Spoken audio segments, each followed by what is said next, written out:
Hello, I'm Minister Dove, and this is Freedom Wings Ministries Corporation.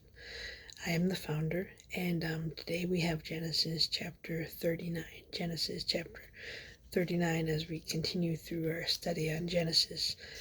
So let us begin. And Joseph was brought down to Egypt, and Potphar, it's Potiphar, an officer of Pharaoh, captain of the guard, an Egyptian, brought him of the hands of the Ishmaelites, which had brought him down hither.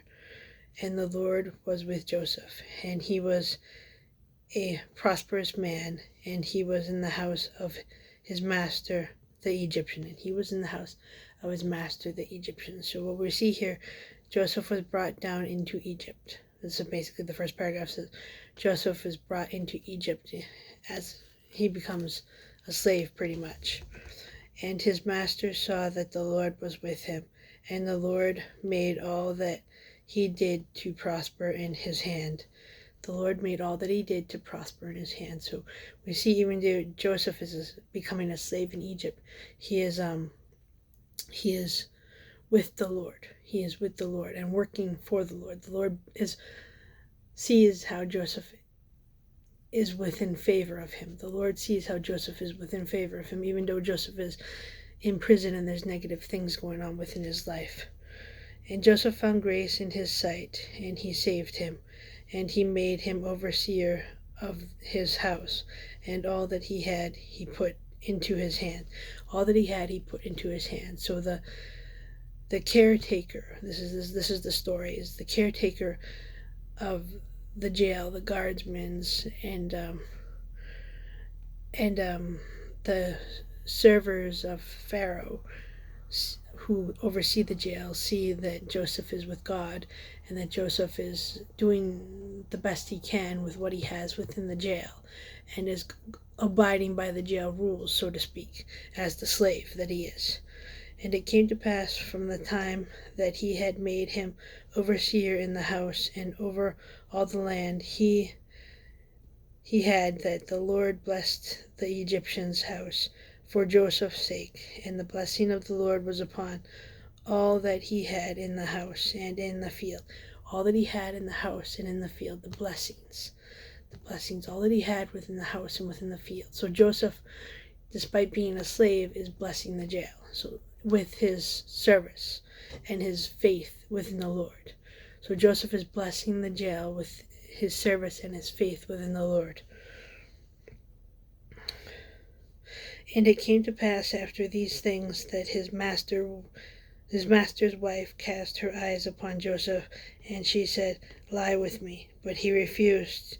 And he said unto his master's wife, Behold, my master wardeth not what is with me in the house, and he has committed all that he has to my hand. So Joseph is within favor of the jail overseer, and he refuses to sleep with the jail's overseer's wife, the Pharaoh's wife. He refuses to commit that sin, even though the wife is insistent, so to speak. Number 9, there is none greater in this house than I, neither hath he kept back anything from me but thee, because thou art his wife. How then can I do this great wickedness and sin against God? So he says, I'm not going to sleep with you. I know you're the master's wife, but I'm not going to sleep with you. I'm not going to commit this sin because you are married to the master. Number 10, and it came to pass as she spoke to Joseph day by day, that he hearkened not unto her to lie by her, or to be with her. And it came to pass about this time that Joseph went into the house to do his business, and there was none of the men of the house there within. And she caught him by his garment, saying, Lie with me. And he left his garment with her, and fled, and got him out. He fled. He said, no, I'm not going to commit this sin. So Joseph was staying faithful to the Lord despite all the bad things that are going on in his life with being captive to Pharaoh of Egypt. And it came to pass, when she saw that he had left his garment in her hand and was fled forth, that she called unto the men of her house and spoke unto them, saying, See, he has brought in an Hebrew unto us to mock us. He came in unto me to lie with me, and I cried with a loud voice. And it came to pass, when he heard that I lifted up my voice and cried, that he left his garment with me and fled, and got him out. And she laid up his garment by her until his Lord came home. And she spoke unto him according to these words, saying, The Hebrew servant which thou hast brought unto us came in unto me to mock me. So she's saying that Joseph came to her in trying to commit the sin of being in relation with her, despite she is married to the Pharaoh. And so you see her lie. But Joseph is truthful. Joseph did not commit the sin. He saw that she wanted to commit the sin, and he left. Number 19, and it came to pass, when his master heard the words of his wife, which she spoke unto him, saying, After this manner did thy servant to me, that his wrath was kindled. And Joseph's master took him and put him into the prison, a place where the king's prisoners were bound, and he was there in the prison. So Joseph ends up going to prison. He's already been bonded. He's already been committed in a way of which he was under the Pharaoh's rule. He was already committed in a way which he was under the Pharaoh's rule, and the Pharaoh's wife trying to commit this sexual sin with him. And so now he's actually in prison, which I jumped ahead on the story a little bit. I thought that he was already in prison, but he goes to prison now after the Pharaoh's wife is mad because he will not sleep with her. So number 21, but the Lord was with Joseph and showed him mercy and gave him favor in the sight of the keeper of the prison. In the sight of the keeper of the prison. This is where I was getting ahead in the story a little bit, in the beginning of the story. So Joseph is within favor of the prison keeper. Joseph is within favor of the prison keeper because of his faith within the Lord and doing what is asked of him within the prison. Number 22, and the keeper of the prison committed to Joseph's hand all the prisoners that were in the prison, and whatsoever they did there, he was the doer of it. The keeper of the prison looked not to anything that was under his hand, because the Lord was with him, and that which he did, the Lord made it to prosper. And that which he did, the Lord made it to prosper. So, make a short summary of this. Joseph is put in prison for not committing sinful acts with the Pharaoh's wife. As the Pharaoh's wife wants to sleep with Joseph, and Joseph says, "No, I'm not going to do this." And he stays within the Lord's blessings of not being sinful, and he stays true to the Lord. And even when he goes to prison for the Pharaoh's wife lying and saying that he was with her and that he came to her when she came to him. So the blessings that God bestows on Joseph is that the Pharaoh guardsman that is in charge of the jail puts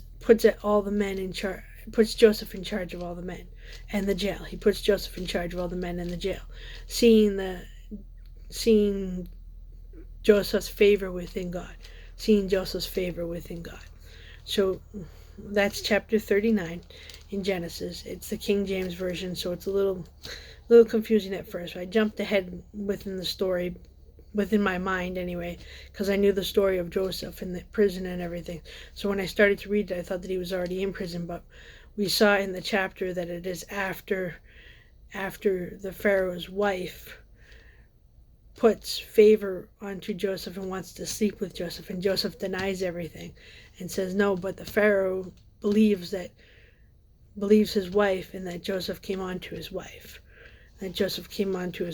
And indeed it was the wife that came on to Joseph. But Joseph keeps within good faith of the Lord when he is in prison, and he says, no, I did not commit sin with your wife. I did not do this. I did not do that. But he puts his faith in the Lord and does what he's told in the prison and takes care of the works that he has within the prison. And so the Pharaoh that guards the prison puts him in charge of the other prisoners, and he becomes like the leader of the prison, so to speak. That's pretty much the story. So anyway, take it to heart and take it as you must. What we see here, though, is a story of women's seduction, women trying to seduce the man that they have the crush on, so to speak, and the man saying, no, I'm not going to, and standing true to himself and not committing sin. And even though he ends up in prison, he stays true to the Lord. So how do you stay true to the Lord? Are you a woman trying to seduce a man? Are you a man within the midst of seduction of a woman who is already married? How can you attribute this story to your life?